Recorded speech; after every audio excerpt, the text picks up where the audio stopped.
The New Orleans Truck Attack 2025. How One Night Changed U.S. Security Forever.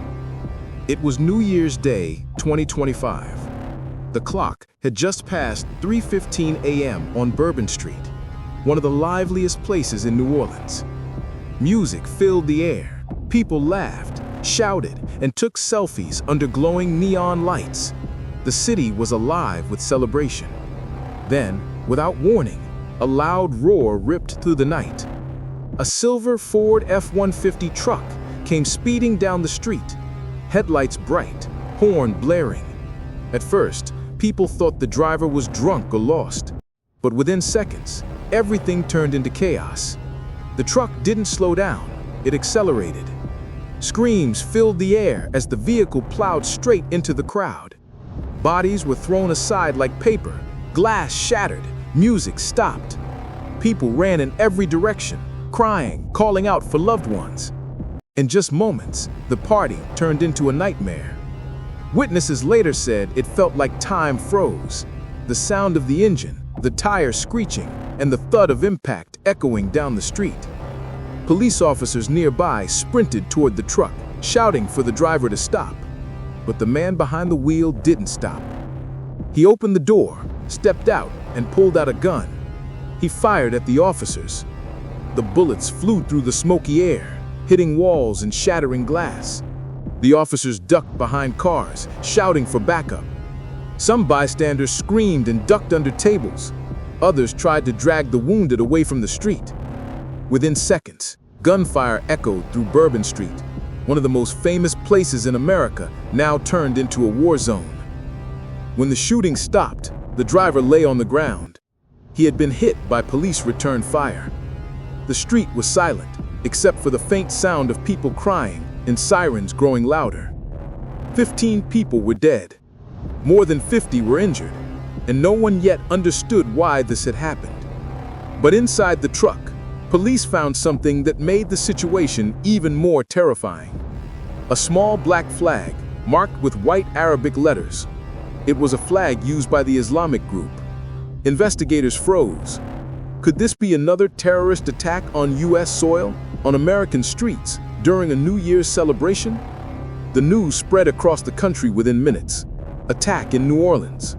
Multiple dead in vehicle rampage. People everywhere watched the footage in disbelief. The flashing lights, the screams, the chaos. New Orleans, a city known for its music and joy, had become the site of one of the worst attacks of 2025. FBI agents rushed to the scene. They sealed off the entire area, marking every bullet shell and bloodstain. They examined the truck, and what they found inside would soon raise even more questions. There were notes written in a mixture of English and Arabic, phrases that hinted at revenge, hate, and a desire to make them pay. But the biggest question still hung in the air. Who was this man, and why did he choose Bourbon Street on New Year's Day? The driver's body was taken for identification. When his name was released, it shocked everyone. He wasn't on any terror watch list, he wasn't known to police, and he had lived quietly in Louisiana for years. So how did an ordinary man become the face of such horror? What had driven him to take innocent lives and turn a night of joy into a tragedy? As investigators dug deeper, what they discovered next would shake the nation and forever change how America protected its public spaces. The sun rose over New Orleans, but the city didn't feel the same. Bourbon Street, once full of music and laughter, now stood silent, littered with broken glass, police tape, and the faint smell of smoke. Reporters filled the sidewalks, their cameras focused on the wreckage. America woke up to the horrifying truth. The first major domestic terror attack of 2025 had struck on U.S. soil. Inside the FBI field office, investigators worked without rest. The driver's name was confirmed: Elias Monroe, age 34, from Baton Rouge, Louisiana. To everyone who knew him, he was quiet, polite, and hardworking. He lived alone in a small apartment and worked as a delivery driver. No criminal record, no history of violence, nothing suspicious. So how did an ordinary man become capable of such horror? Agents searched his home. Inside, they found a laptop, some handwritten notes, and a small black notebook filled with strange writings. Most of it didn't make sense. Random sentences, religious quotes, and phrases like, "They will see justice," and "I must act." One sentence repeated several times caught their attention. New Year's Day, the beginning of the end. They also found several online messages on extremist forums, places where radical content spread quietly. It appeared that Elias had been communicating with anonymous users who shared violent ideologies. The FBI confirmed he had self-radicalized online, influenced by extremist propaganda without ever leaving the country. Meanwhile, across New Orleans, hospitals overflowed. Families waited in crowded hallways, searching for loved ones. Doctors worked non-stop to treat the wounded, some of whom were tourists who had come to celebrate the new year. A nurse later told reporters, "It was like something out of a war zone. We never thought this could happen here." As investigators pieced together the timeline, it became clear that Elias had planned the attack carefully. He had rented the truck a week earlier. Surveillance footage showed him driving around the French Quarter several times before the attack, studying the crowds, watching police patrols, learning when the streets would be busiest. But what made it worse was what they found inside the truck's dashboard camera. The camera had been recording. The video began with him driving quietly through the city, whispering to himself. Then he looked at the camera and said in a calm voice, "Tonight, they will remember." Moments later, the video ended, right before he hit the crowd. When federal agents watched the footage, the room fell silent. There was no sign of hesitation, no panic, just determination. By the next day, President and Homeland Security officials addressed the nation. They called the attack an act of domestic terrorism inspired by extremist ideology. Flags across the country were lowered to half-mast. People gathered in New Orleans for candlelight vigils, holding photos of the victims, praying and demanding answers. But while the country mourned, behind closed doors, federal officials were asking an even bigger question. How many more Elias Monroes were out there, invisible, silent, waiting to strike? The FBI began tracking hundreds of online groups suspected of spreading hate-filled messages. Cybersecurity teams started scanning for digital footprints, linking usernames, IP addresses, and posts. What they found was alarming. Elias wasn't alone in those chats. At least 3 other users had discussed similar actions in different U.S. cities, and 2 of them were still active, posting messages even after news of the attack broke. Authorities scrambled to trace those accounts before it was too late. Meanwhile, survivors began sharing their stories.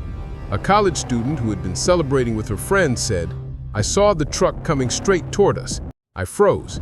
Someone pushed me out of the way, and that's why I'm alive." Another man said he was helping his fiancée stand up when the gunshots started. "I didn't even realize she'd been hit," he whispered. The human toll was heavy, 15 dead, 57 injured, but the emotional scars would last far longer. The investigation grew larger by the hour. FBI teams worked with local police, Homeland Security, and even the Department of Defense. Every message, every clue, every online post was analyzed. And then came the first real breakthrough. One of the anonymous accounts that Elias had spoken to went by the name Watcher X. That account was traced to a computer server in Texas, used by a small group sharing radical messages.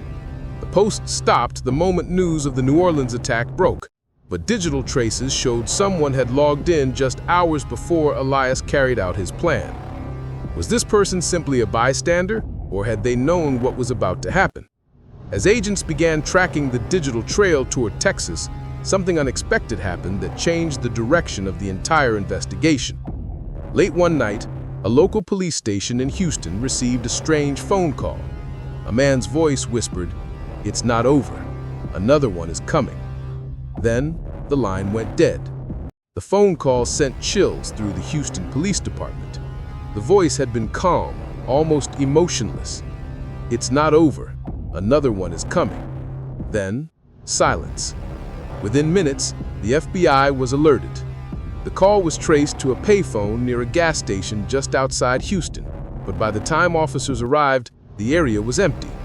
No fingerprints, no camera footage, nothing. At FBI headquarters, the tension was thick. Was this a hoax? Or was there truly another attack being planned? Agents worked through the night, scanning the online chats that Elias Monroe had been part of.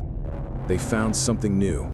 A post that read, "One spark started in New Orleans. The next will light the way." The username? Watch Your X.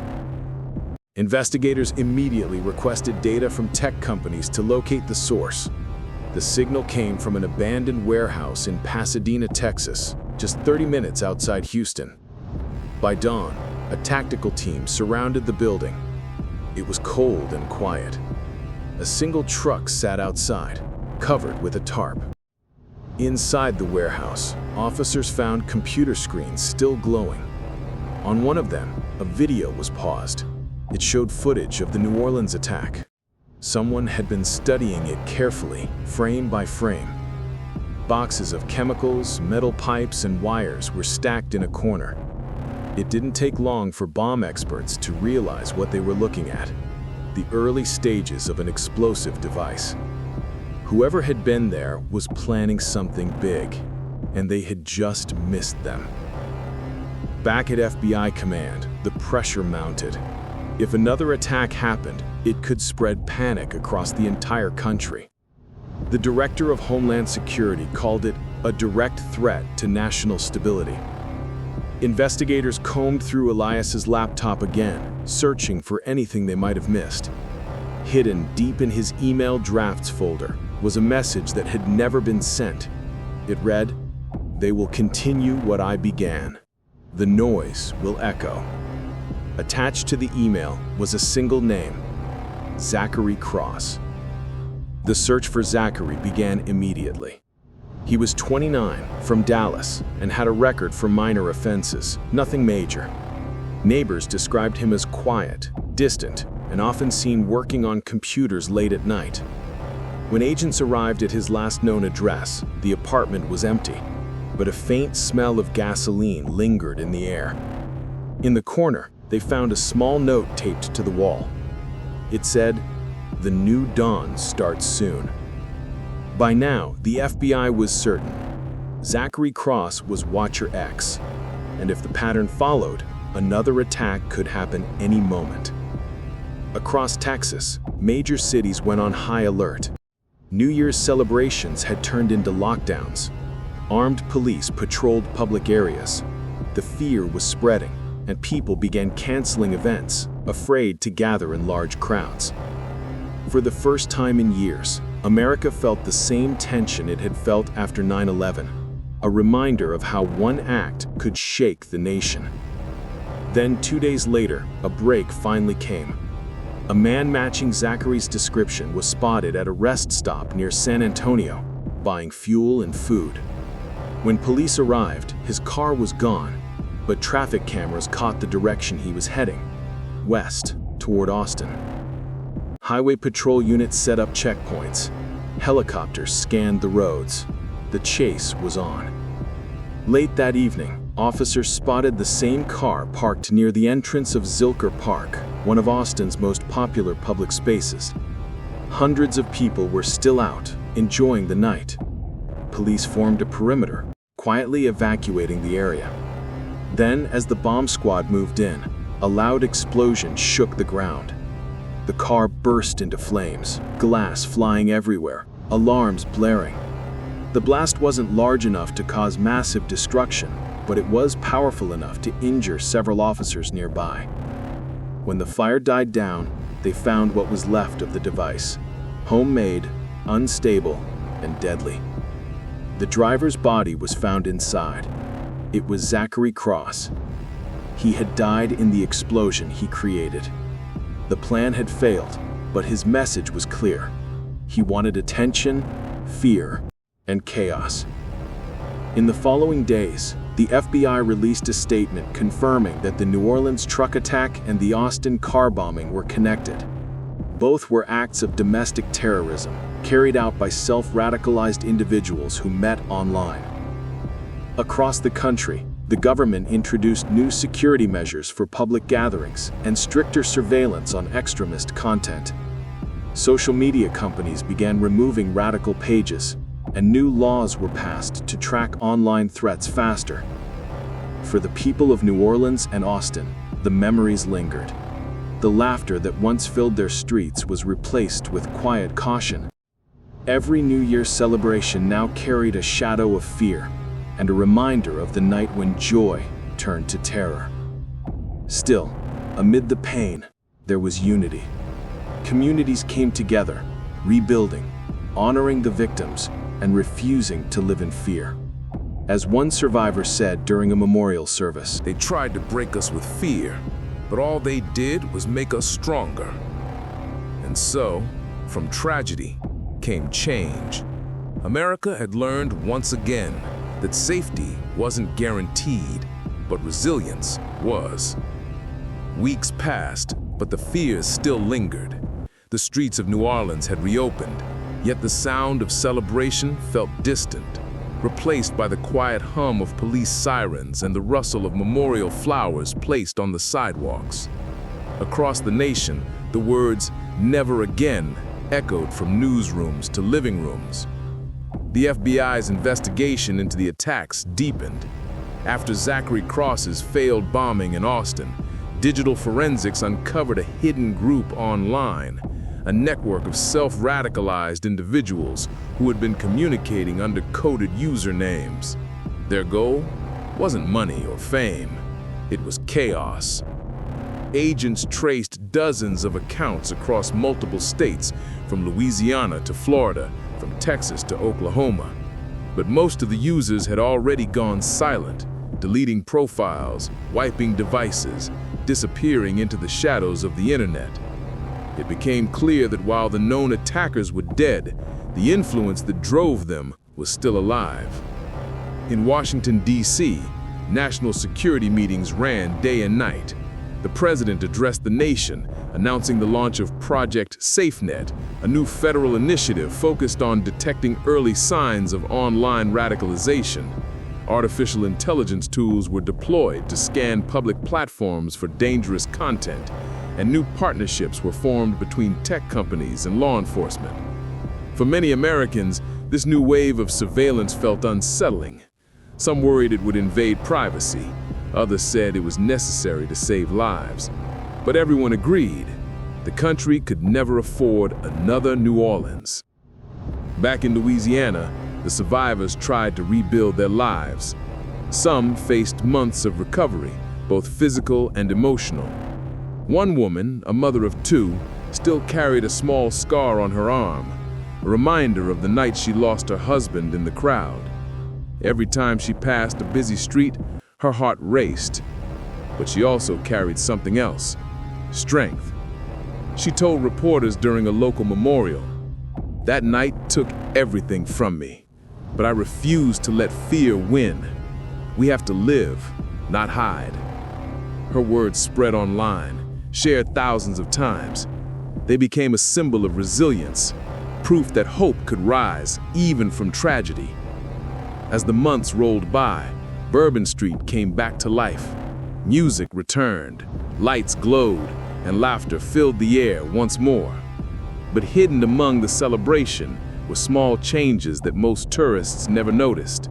More cameras, better street barriers, and quiet plainclothes officers stationed in the crowd. Every New Year's Eve, when the clock struck midnight, people still danced and sang. But for those who remembered 2025, there was always a silent pause, a moment of reflection for the 15 lives lost. Across America, other cities followed suit. Security screenings increased, event routes were redesigned, and emergency plans were rewritten. The government began funding mental health programs for survivors of mass violence. For the first time, safety wasn't just about fences and police. It was about healing hearts, too. Meanwhile, deep inside an FBI data center, screens flashed with alerts. Every suspicious keyword, every strange post, every encrypted message was flagged and studied.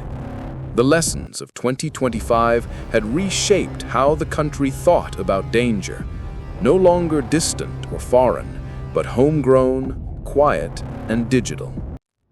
The attack that started on one street in New Orleans had forced an entire nation to evolve. It wasn't just a story about loss, it was about awareness. It showed how one man's choice could ripple through millions of lives, and how, through unity and vigilance, those ripples could finally fade. As night fell over the French Quarter once again, jazz music filled the air, tourists laughed, couples danced, and life seemed normal again. But behind every note of music, there was a reminder, a whisper of the night that changed everything. The New Orleans truck attack, January 1st, 2025. A night that would never be forgotten.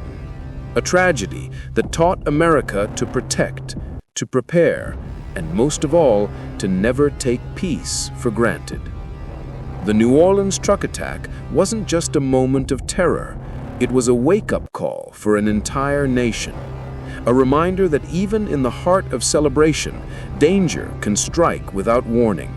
But from the pain came unity, from tragedy came strength, and from fear came the will to rebuild. As we remember the lives lost and honor the survivors, let their stories remind us, vigilance saves lives, and compassion heals communities. Thank you for watching this true crime documentary. Don't forget to like, share, and subscribe for more real-life American crime stories that shaped history. This has been the New Orleans truck attack, January 1st, 2025. Until next time, stay safe, stay aware, and never stop seeking the truth.